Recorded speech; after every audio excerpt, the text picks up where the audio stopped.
meus cheirosos! Como vocês estão? Meu nome é Viviane Barreira, eu sou aquela poetisa. E hoje eu vou mostrar tudo sobre o meu livro Liberto. Deixar o tempo construir o teu sonho de voar.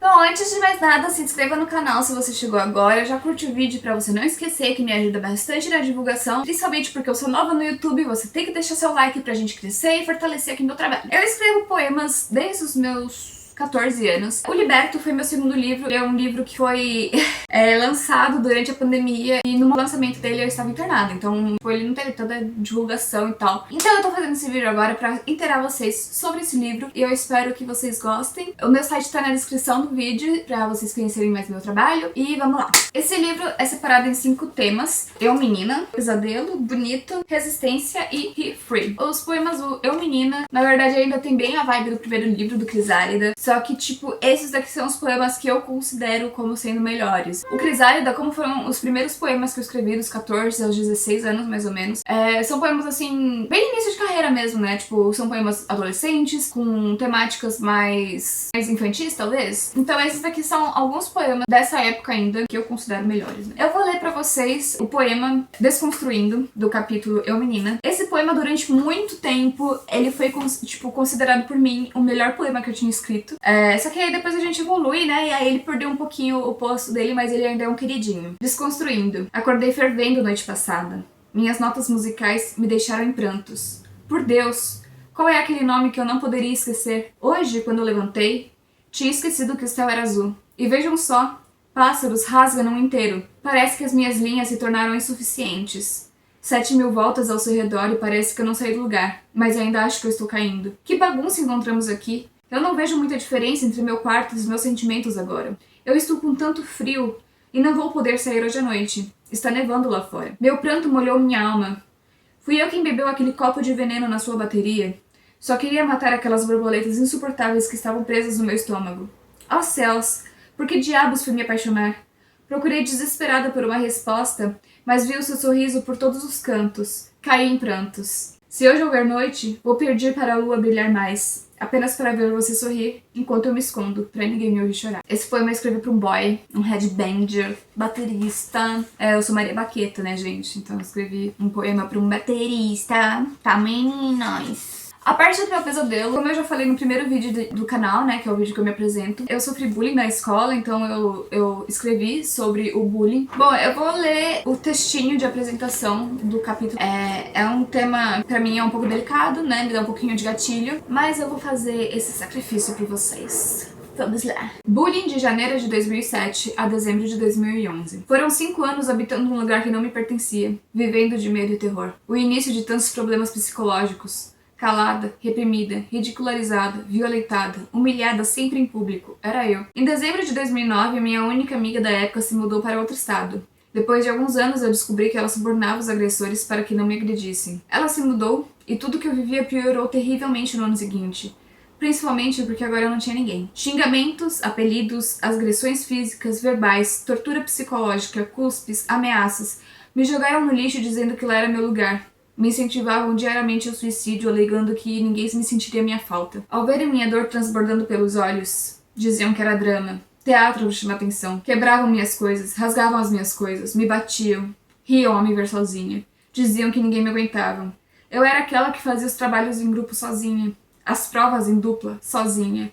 Aquela que tinha pavor de se levantar para apresentar o que quer que fosse, pois eu me levantava aos protestos de 20 e tantos alunos que diziam para eu morrer. Eu era a aluna que a inspetora levava até a cozinha dos funcionários para passar o intervalo em paz. Eu era aquela que sentava ao lado da professora, pois lá era mais seguro. Ninguém me agrediria do lado dela, certo? Errado. Eu era a aluna que os outros inventavam mentiras para que eu fosse parar na direção. E eu fui, muitas vezes. Eu era aquela que levava um caderno à parte para externalizar o que eu sentia escrevendo, visto que eu não tinha com quem conversar. Era eu, dos 9 aos 14, E aos 20 ainda procurava tratamento para todos os traumas e fobias que passaram a existir nessa época. 1826 dias. Cyberbullying não é mimimi, é violência. Denuncie. Cara, eu lembro que nessa época eu ouvia muito, tipo... Ai, vocês estão brincando. Eles não estão brincando, cara. Porque muitas vezes as pessoas subestimam a capacidade de adolescentes serem cruéis, sabe? Foi um período complicado. A bandeira do bullying é a única bandeira que eu levanto com força e que eu brigo e que eu falo sobre isso, porque eu sei o que eu passei, eu sei que não era brincadeira. Eu vou ler um outro poema, que também poderia ser o texto de título desse capítulo, que se chama 1826 dias de sufocamento. Se eu pudesse voltar no tempo, escolheria não ter perdido a inocência. Escolheria continuar com a doçura infantil que me coube por tantos anos, mas com a sagacidade da mulher que eu me tornei. Se assim fosse, talvez estaria numa malícia qualquer, na qual poderia conviver bem com aquelas pessoas. Se eu pudesse voltar no tempo, talvez não tentaria ser tão próxima deles. A distância, às vezes, é boa. Com o tempo, nota-se que moedas não pagam por tudo, pagam apenas uma paz temporária. E se soubesse disso, talvez... Há tantas contradições, só é difícil entender por que dessa violência. Cuspes, tapas, gritos... A pior parte é não se ver cicatrizes. É triste saber que as pessoas não fazem ideia de como as palavras machucam. São elas que entram na sua mente e corroem todas as coisas boas que você colecionou. E te convencem que são melhores, que ninguém precisa de você, e por um momento, acredita-se nelas. Então é decidido viver sem elas. Mas a solidão é a confirmação de todo esse desespero. Risadas que apontam pra você, e quando você vê, está sozinha chorando embaixo do chuveiro. Porque entre tantas gotas não se vê as lágrimas, que excretam esse sofrimento calado, contido.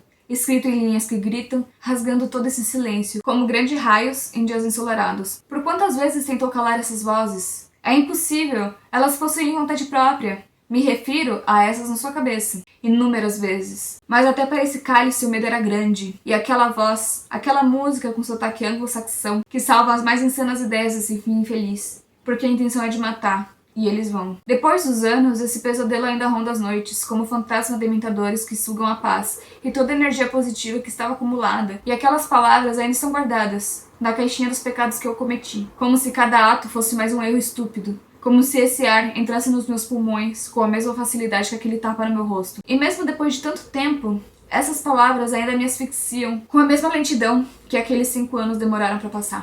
Esse poema aqui, Monstros Embaixo da Cama, é recente. Eu escrevi depois de ter encontrado um dos meus agressores na academia que eu frequentava no Brasil. E ele diz o seguinte: eu tenho medo da assombração da minha cabeça, me deixar louca e desconexa.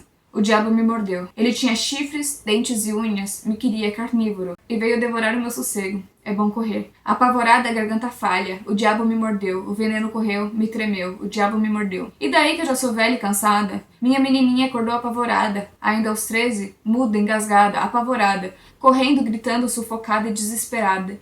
Ele corre atrás de mim, na minha cabeça maluca e perturbada. Sentado bem ali, me vendo destruir todo o fogo do caminho. De queixo queimado embaixo da água, sem ar. O diabo me mordeu, roubou meus pensamentos, mordido, sentado, na calmaria do meu desespero estava eu. Às vezes a pessoa tá lá, sem fazer nada, mas você sabe o que aquela pessoa fez com você. E tipo, ela não precisa fazer absolutamente nada pro trauma vir na sua cabeça e tipo, você ficar meio louca e desconexa.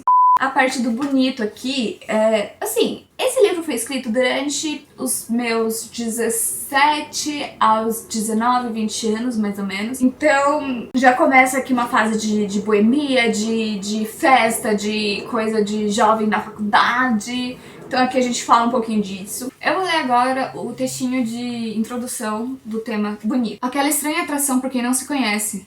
Aquela mente inundada de hipóteses criadas e totalmente sem fundamento. Que inventa personalidades, diálogos, encontros perfeitos, príncipes encantados baseada na futilidade da beleza física. E muitas vezes, beleza essa bastante questionável. Qual é o critério? Não existe critério. Nem limites imaginativos. As suposições vão muito além do que a realidade mostra, floreando conversas sem interesse e vontades não recíprocas. Mas a gente se submete a situações lamentáveis, sendo enganadas por nós mesmos, vendo carinho em migalhas e reciprocidade em desdém. Por que fazemos isso? Eu também não sei. Mas quem nunca o fez, que atire a primeira pedra. E assim, vemos todas as pedras voltando ao chão num julgamento que ninguém, sem hipocrisia, pode ter.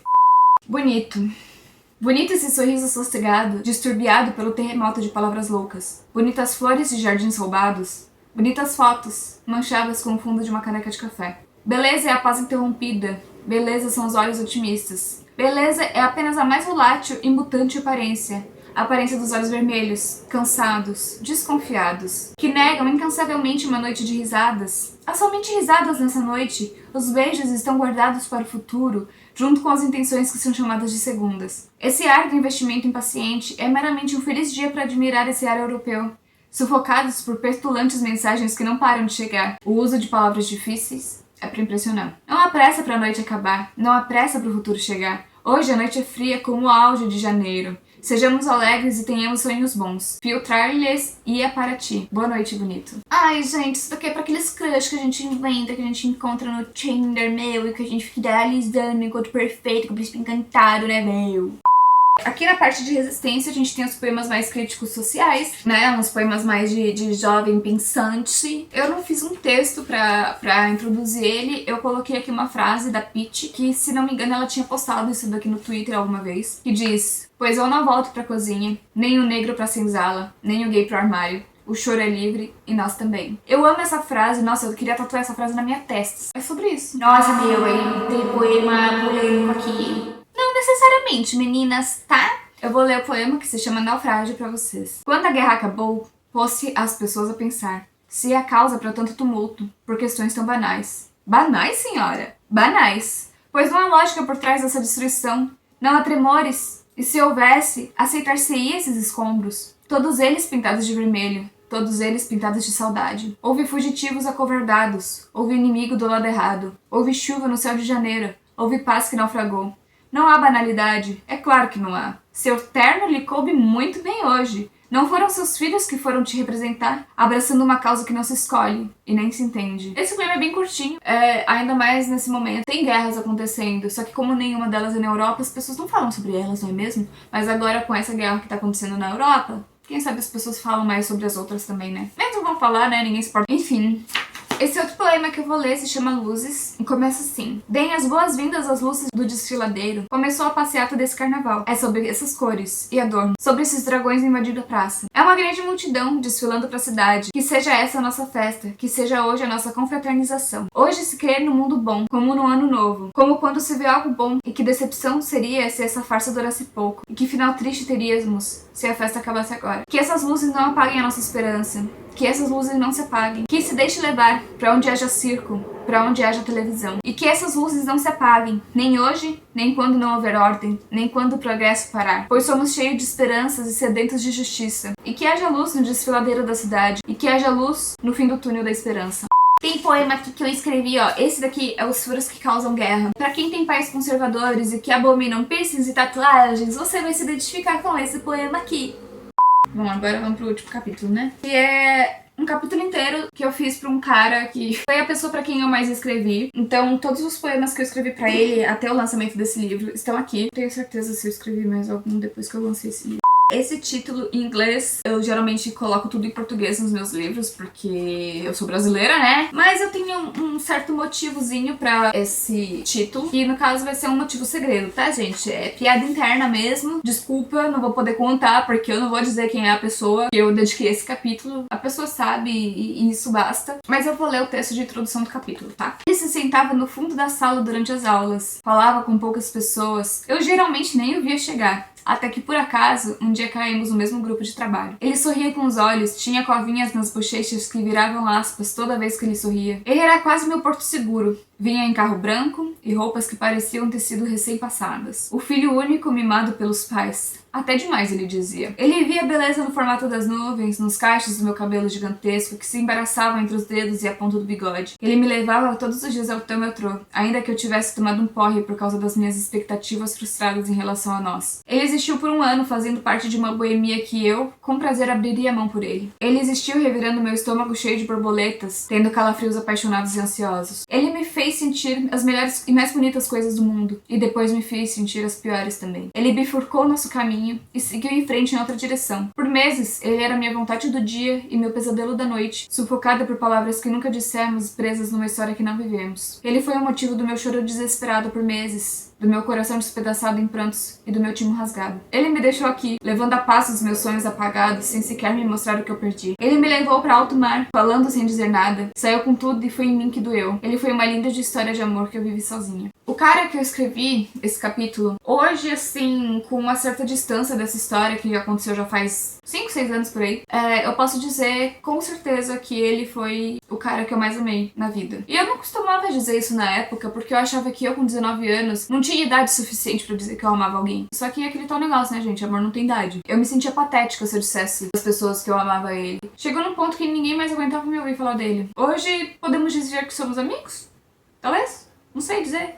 Talvez seja a nossa história que aconteceu na minha cabeça. Desde aquela paixão fervorosa até o fim da nossa história. Eu vou ler o poema chamado Nós. Por que essas pupilas não dilatam? Por que esses olhos não me querem como querem esse corpo? Me tenha na sua casa, na sua cama, na sua vida. Assim, me ama. Me descabela, me consuma, como se eu fosse parte de ti. Como se nós existíssemos. De que me vale ser louca por ti se tu gosta da metade do meu gosto? De que me vale ser louca por ti se tu não és louco por mim? Não vivendo a mesma loucura, não para pra gritar ao mundo que eu sou sua. Mas eu sou sua. Nossas raízes sabem disso. Era a parte principal, não era? Até essas amizades virtuais se fazem. E você aí fingindo que nós não existimos. Qual era o intuito mesmo? Sair pra festas? Ou só me deixar para depois? Nos deixar para depois? Pra que adiar esse amor como quem adia uma consulta médica? Eu achando que seus fios de cabelo que eram enrolados. Talvez não como eu te enrolo, no meu abraço e no meu peito apertado. Se faça de pupilas enroladas, porque elas dilatam quando se fazem dilatar. Elas dilatam quando nós existimos. Tire suas aspas, amor. Coloque-as de volta nas suas bochechas. Seu sorriso fica muito mais bonito quando ele vira poesia.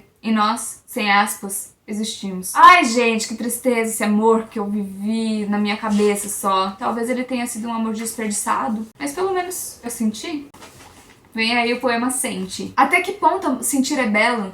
Se sente demais, se sente de tudo, demais. E se morrer de amor, se morre de tristeza, de terror. Sentir não é belo, sentir é trágico, pois toda essa sensibilidade faz perder a razão. Meus planos foram todos inundados, como um tsunami no meu castelo de cartas. E se essas cartas fossem lâminas? E se eu estiver no meio da onda? Não me destrua, como se eu fosse farpas inconvenientes. Não me mate por asfixia, nesse mar de sentimentos não correspondidos. Não me destrua. O que eu faço com esse amor agora? Pergunto-me, todo momento, o que eu faço? Não varro para baixo do tapete, não vou guardar dentro de um livro, que o sal do mar mate ele, ou que ele evapore, como uma gota de água no sertão dos sentimentos não pagos. No final das contas, eu guardei esse amor dentro de um livro, né, gente? É o que tem pra hoje. Agora eu vou ler o último poema do livro. Esse poema eu escrevi como um fechamento pra a minha história com esse cara que só existiu na minha cabeça, né? Mas vamos lá. Ele livre, como esse livro inteiro. Liberto. Era moça crescida quando caí nessa graça, do seu carro depois da aula. Eu me lembro como tudo começou. Lembro da fumaça dos teus cigarros poluindo os meus pulmões e me fazendo odiar eles. Mal eu sabia. Vejo ele, livre pros seus planos de agora, livre de mim, e eu vivendo de nostalgia, mais livre ainda. Me alegro por ele, por nós, principalmente porque nos encontramos nos nossos caminhos bifurcados e de mão única. Nossa viagem de caminhos opostos, paralelos, visíveis. Ele livre. Dono da minha paz. Estou em paz, livre. Amada nostalgia, de caminhos distantes e amigos estranhos. Hoje, nos caminhos bifurcados e destinos selados. Em estradas paralelas por aí, sem se tocar. O que me chateia, ainda em relação a esse boy aqui, né? É que eu dediquei esse livro pra ele. Eu geralmente presenteio os dedicados do meu livro com um exemplar do livro. Eu não cobro. Tipo, eu dou de presente. E o boy não fez nem questão de ter o livro, mas tá bom. Eu não me arrependo de dedicado esse livro pra ele. Espero que um dia ele valorize todo o amor que um dia eu senti por ele. Amor esse que a gente não viveu, mas que tá guardado dentro desse livro, que eu fiz com tanto amor e com tanta dedicação, assim como todos os outros. Eu tô um pouco emotiva agora, esse livro me traz alguns gatilhos, mas é um livro muito querido, muito especial, e que eu espero que agora, depois desse vídeo, ele receba todo o carinho, todo o reconhecimento que ele merece. Esse foi o vídeo de hoje. Se inscreve no canal se você não é inscrito ainda, curte o vídeo se você gostou, me segue nas redes sociais, no Instagram, @aquela_poetisa, e a gente se vê no próximo vídeo. Tchau!